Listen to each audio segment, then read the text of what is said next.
Hi, and welcome to the Senior Network. I'm your host, Gregg Fulton. Today we are joined by Natalie Lucas, Optimal Hearing. How are you today? Good to see you. Nice to see you. What's going on? Well, spring's here, Yep. and a lot of our patients are getting ready to travel and go Finally up north getting for away, the huh? summer and Yep. take the vacations they've been wanting to Yeah. take for 2 years, and people are on the move. I know, every time I'm at the airport, it's a different animal now. Yep, it sure is. packed. But Everybody's it's good. kinda waking It's just so up. nice to see that. Yes, You know? absolutely. Getting back to routines and fun routines too. Exactly. Well, I know viewers know we talk a lot about the same things, but I also think that maybe getting back to the basics a little bit might Right. help some of the viewers at your lines of hearing aids, and just kind of talk to us a little bit about, maybe even what it looks like to come in for a visit. Sure. I always think that about the age that you start complaining that you're getting old, it's time to go and get your hearing checked. And that's the one thing that most people don't do. They wait until they can't hear anything at all and a spouse is shouting at them to go do it, right? Right. You want to do it sooner rather than later, because if you do, you're going to be more successful. If you go a long period of time missing large chunks of information, your brain's going to have a harder time catching up to all that it's missed over a bunch of years. So when you do decide to go and get your hearing tested, as I would recommend anyone to do, and everyone, what's going to happen is that you're going to come in and we're going to get a case history. We're going to talk about what's going on or what's not going on, and just find out if there are issues, if there are stressors in your life in terms of hearing. Right. And from there, we go back and do a hearing test. And a hearing test consists of beeps and tones, air conduction, and bone conduction. That's putting tones to your mastoid bone, as well as speech processing and word recognition, checking to see how your brain is doing. In extreme cases, people that have gone a very long time with a severe hearing loss, they're going to lose their ability to process speech.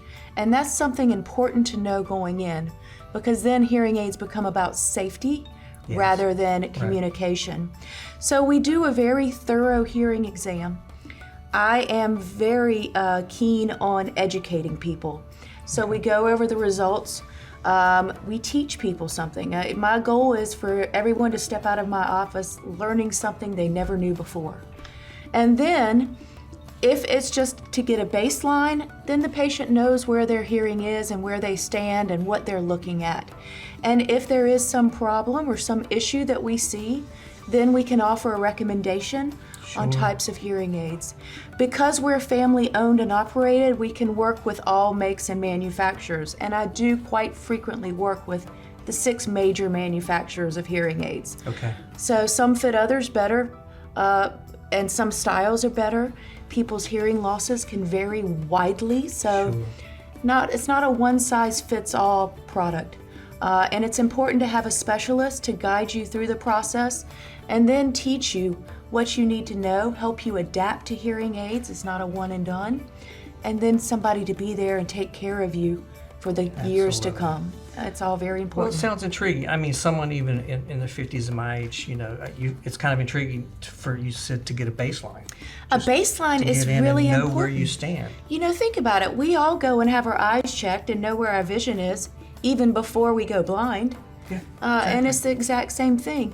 I urge everybody to come in and see me and just learn what your hearing is doing, where it's at, get a baseline, so then if things do start changing, you can watch the progression of it over the course of many years. Absolutely.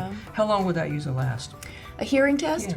About an hour. Okay. About bad an at all. hour. If there's not a recommendation for hearing aids, obviously it's going to be a much shorter process. To come in and get a baseline won't take much of your time, and you really will walk out with a vast degree of knowledge that you didn't have before. Okay, I'm sure there's viewers that are intrigued just like me. Where do we go? Look up Optimal Hearing on Okay. the internet. We're in Bluffton and Hilton Head. And where's your location in Bluffton? Bluffton is in Plantation Park. Because you moved, right? Yes, and we're Okay. still in Plantation Park, Okay. just across the street. And then Hilton Head is over by the hospital. Perfect. Is there any kind of, I'm sure, are there fees associated with a visit? There actually is no charge to come in and get your hearing tested. And for some people, it's kind of like playing a video game. You get put in a booth. It's kind of interesting thing to Right. do. It's no sweat off your back. It's not hard to do, and you will learn a lot. Sign me up. There you go. Thanks, Natalie. I appreciate it. Absolutely. More to come. Stay with us here on the Senior Network.